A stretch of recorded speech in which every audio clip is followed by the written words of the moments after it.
Educante angeli,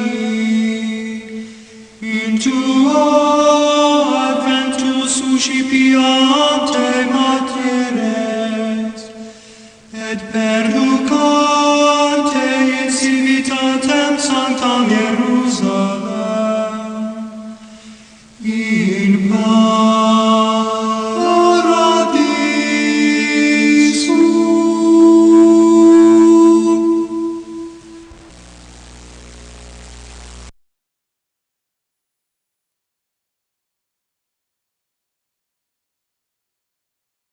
내가 다시 해 아래에서 보니 빠른 경주자들이라고 선착하는 것이 아니며 용사들이라고 전쟁에 승리하는 것이 아니며 지혜자들이라고 음식물을 얻는 것도 아니며 명철자들이라고 재물을 얻는 것도 아니며 지식인들이라고 은총을 입는 것이 아니니 이는 시기와 기회는 그들 모두에게 임함이니라. 분명히 사람은 자기의 시기도 알지 못하나니 물고기들이 재난의 그물에 걸리고 새들이 올무에 걸림 같이 인생들도 재앙의 날이 그들에게 호련히 임하면 거기에 걸리느니라. 내가 또 해 아래에서 지혜를 보고 내가 크게 여긴 것이 이러하니 곧 작고 인구가 많지 아니한 어떤 성읍에 큰 왕이 와서 그것을 에워싸고 큰 흉백을 쌓고 치고자 할 때에 그 성읍 가운데에 가난한 지혜자가 있어서 그의 지혜로 그 성읍을 건진 그것이라.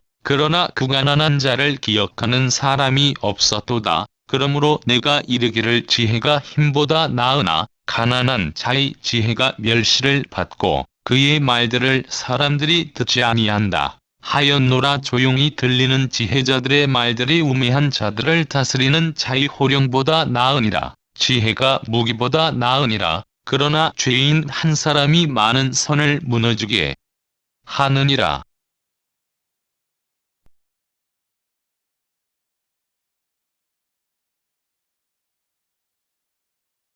오늘은 승리의 비결이라고 하는 제목으로 여러분과 함께 은혜를 나누고자 합니다.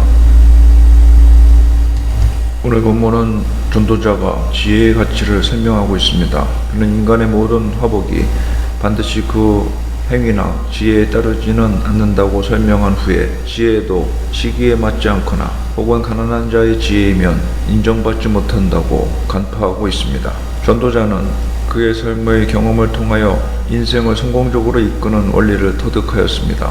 이것을 삶의 지혜라고도 할 수 있는데 오늘은 전도자가 이같이 터득한 지혜에 대해서 살펴보고자 합니다. 먼저 그는 좋은 환경이 항상 좋은 결과를 가져오지 않는다는 것을 알았습니다. 그는 5가지 이유를 들어서 이것을 입증하는데, 먼저 빠른 자가 경주에서 승리하지 못하는 경우가 있기 때문인 것입니다. 또한 유력한 자가 전쟁에서 승리하지 못하는 경우가 있기 때문입니다. 또한 지혜 있는 자가 식물을 구하지 못하는 경우가 있기 때문입니다. 네 번째로 명철한 자가 재물을 소유하지 못하는 경우가 있기 때문입니다. 마지막으로 기능자가 은총을 입지 못하는 경우가 있기 때문입니다.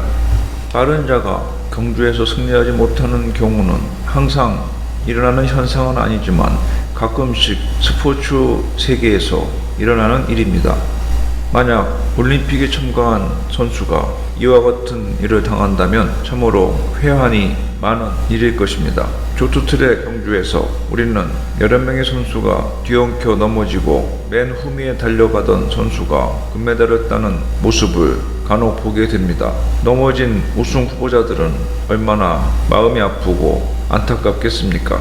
그런데 이러한 일들이 실제로 우리의 삶의 현장에서 일어난다는 것입니다. 그러므로 어떠한 사람들이든 그 결과가 다 나오기 전까지는 승패를 예측할 수가 없는 일입니다.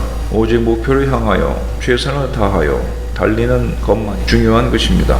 개미와 같이 부지런히 양식을 준비하는 것과 성실하고 근면한 자에게 식물이 궁핍하지 말아야 하겠지만, 그러나 그러한 사람들일수록 어렵게 살고 굶주릴 수가 있다는 것입니다. 지혜 있는 자가 구하지 못하는 경우가 있다는 말씀의 뜻입니다. 우리 주위에는 개미와 같이 열심히 일할지라도 항상 궁핍한 삶을 면하지 못하는 사람들이 얼마든지 있습니다. 또 명철한 자가 재물을 소유하지 못하는 경우가 있다고 합니다. 지혜 있는 자가 재물을 획득하는 일은 매자보다 훨씬 쉬운 일입니다. 그러나 반드시 훌륭한 지혜를 가진 자라 할지라도 항상 사업에 실패하는 경우가 있기도 한 것입니다.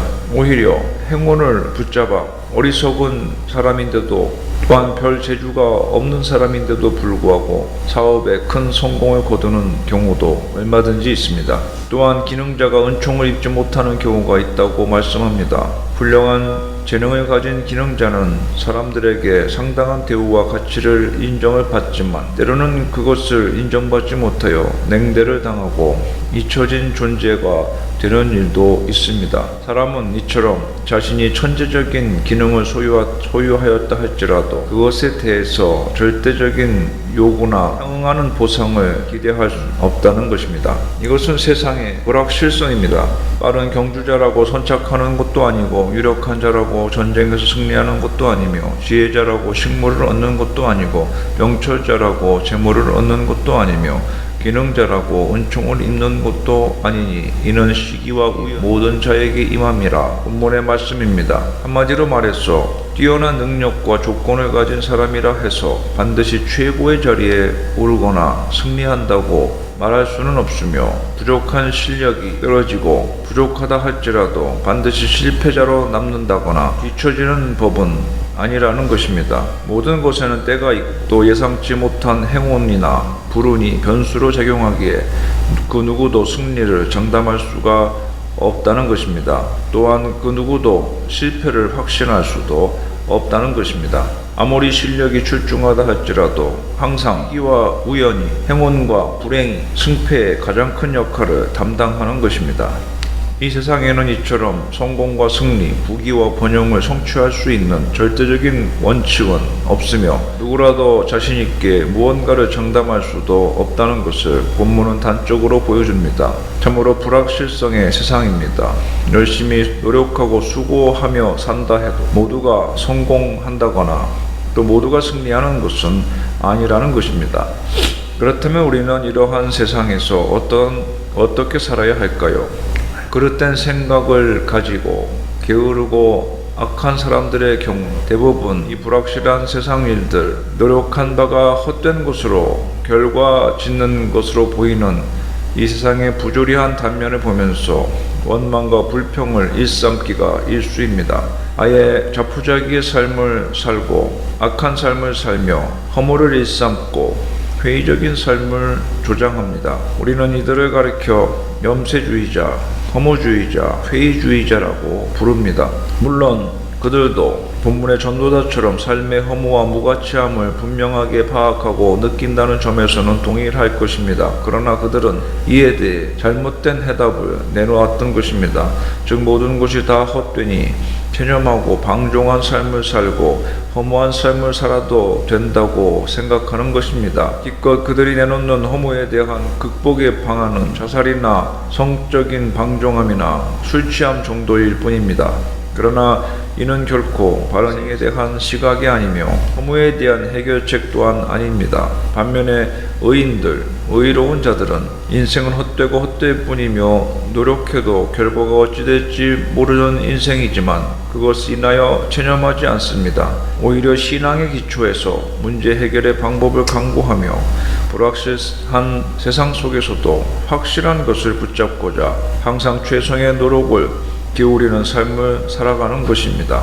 당장 손에 쥐어지는 것이 없다 해도 땀과 눈물로 씨를 뿌리는 농부의 심정으로 그때그때 최선을 다하는 삶을 사는 것입니다. 여러분, 이것이 참된 성도가 이 세상에서 취할 삶의 가치관과 자세인 것입니다. 여러분은 허무와 회의가 가득한 이 세상 앞에서 좌절하고 그것을 체념의 이유, 게으름의 변명으로 삼지 않았습니까? 세상이 불확실하다면, 불안하고 초조한 것 투성이라면 그것은 결코 체념하여야 할 이유가 아니라 더욱 하나님을 견고히 붙잡아야 할 이유인 것입니다. 그리고 하나님의 도우심을 고대하며 더욱더욱 최선을 다해야 합니다. 비록 그것으로 인해서 세상에서 좋은 결과를 얻을 수도 있고 그렇지 않을 수도 있지만 한결같이 수고하는 자, 최선을 다해 노력하는 자는 하나님께서 미쁘게 보시고 그를 반드시 기억하여 주실 것입니다.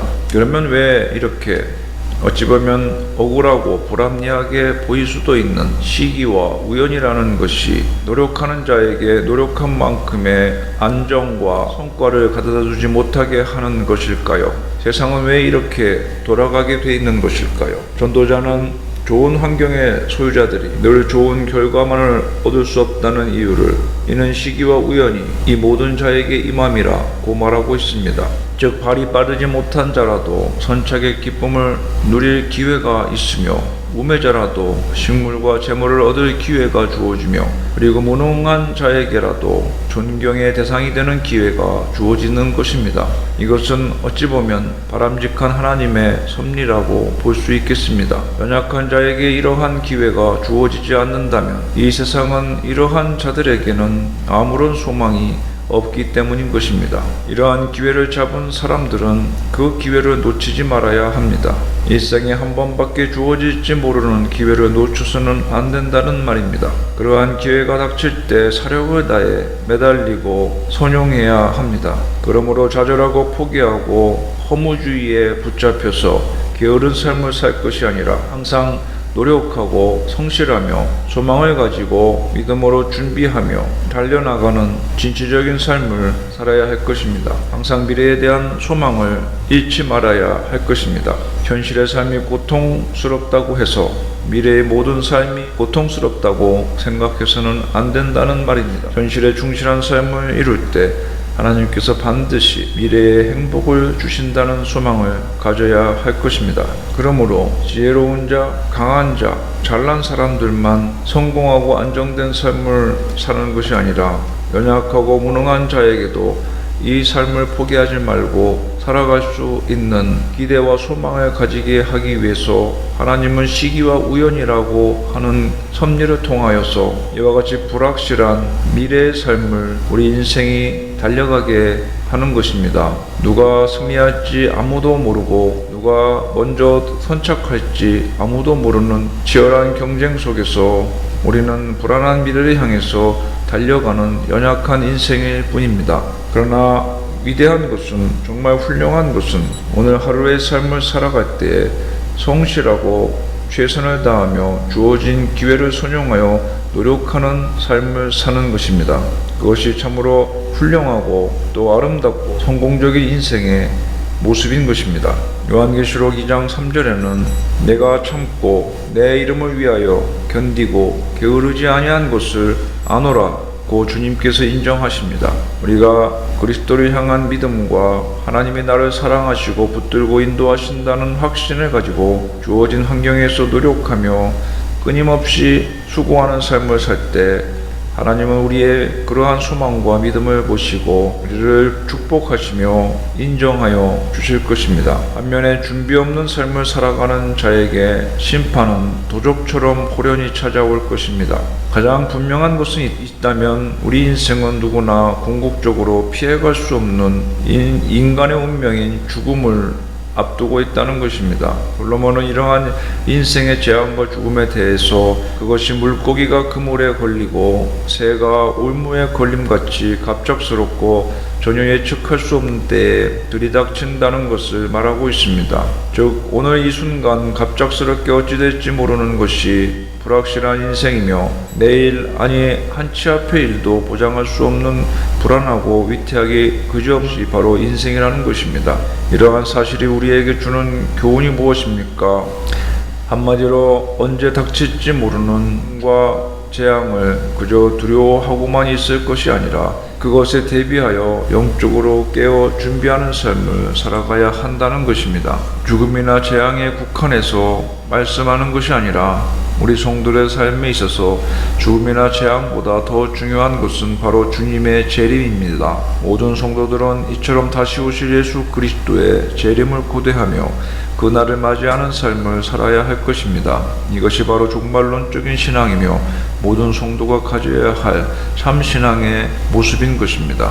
그렇다면 우리는 얼마나 깨어 기도하며 주님 오심을 기다리며 준비하는 삶을 살고 있습니까? 점점 이 세상에는 악의 역사가 강해지는 시대에 살고 있는데 얼마나 영적으로 무장하며 기도하며 의롭고 진실한 모습으로 그리스도의 심판을 준비해 가고 있습니까? 예수님의 말씀처럼 주님 오실 때 예비된 등불을 밝히고 예비한 거룩한 예복을 입고 그분 앞에 나아가 맞이할 수 있기를 원합니다. 그래서 주님을 기쁘시게 하며 주님과 더불어 기쁨의 자리에 들어가야 하겠습니다. 우리 모두 이처럼 준비하는 삶, 축복되고 거룩한 삶을 살아가야 할 것입니다. 또한 성도는 훌륭한 지혜를 소유하기 위해서 항상 노력하고 매진해야 합니다. 정말 이 세상에 필요한 것은 호령하는 큰 목소리가 아니라 조용한 지혜의 깨달음과 가르침의 말씀인 것입니다. 우매자의 호령은 그들이 아무리 큰 권력을 가지고 국가의 모든 군대를 동원할 능력이 있다 할지라도 그 말 자체가 아무런 소용이 없고 무익한 허공에 맴돌다 사라지는 메아리 같을 뿐입니다. 성경을 보면 예수님께서 세상에 오셔서 복음을 전하실 때의 모습을 묘사하기를 그가 다투지도 아니하며 들레지도 아니하리니 아무도 길에서 그 소리를 듣지 못하리라고 말하였습니다. 이처럼 예수님께서는 큰 소리를 내지 않았음에도 그 말이 그 권세가 그 어느 누구의 말보다 생명력이 있고 영향력을 미치는 말씀이었던 것입니다. 참 지혜란 이처럼 놀라운 힘과 능력을 가지고 있다. 그러므로 오늘날 우리는 이러한 지혜를 소유할 수 있도록 힘써야 되겠습니다. 자신의 지위나 권세로 남을 내리누르고 협박하는 사람이 아니라 조용한 가운데 선포할지라도 인생의 기반을 뒤흔드는 말씀이 되고 나라와 민족을 흔드는 능력이 말씀이 되는 참 지혜를 소유해야 할 것입니다. 오히려 지혜는 은밀히 행해짐으로 그 효력이 나타나는 것입니다. 선한 행위와 진리의 말씀이 자랑거리로 나타나면 그것은 곧 힘을 잃어버립니다. 오직 옳은 일은 스스로 나타내 보이지 않고 사람들에게 자랑거리로 비춰지지 않을 때 그 의가 빛이 나게 되는 것입니다. 우리는 진정한 승리는 실의 환경을 불평하지 않고 소망으로 미래를 설계하며 지혜를 다하여 노력하는 자에게 주어진다는 본문의 진리를 배워야 하겠습니다. 기도합시다. 하나님 아버지, 불확실한 미래를 향하여 한 치 앞도 예측하지 못하고 나아가는 불안한 세상을, 불안한 인생을 살아가고 있지만 이와 같은 연약한 인생을 통하여 변치 않으시고 능력이 많으시며 모든 것을 주관하시는 만군의 주 여호와 하나님 아버지만을 바라보며 주님을 의지하며 나아가는 저희들의 삶이 되게 하여 주시옵소서. 이러한 신앙의 삶이야말로 우리에게 확실한 미래를 보장하여 주며 저 천성에 도달하는 그 순간까지 의미 있고 가치 있고 승리하는 성공적인 삶을 향하여 나아가게 하심을 굳게 믿으며 오늘도 주님의 지혜의 말씀을 통하여 내 안에 환한 빛으로 채워가는 우리들의 삶이 되게 하여 주시옵소서. 주어진 환경을 불평하지 않고 소망을 가지고 미래를 설계하며 지혜를 얻기 위하여 최선을 다하며 매 순간 노력하는 겸손한 저희들의 생활이 되게 하여 주시옵소서. 예수님의 이름으로 기도하옵나이다.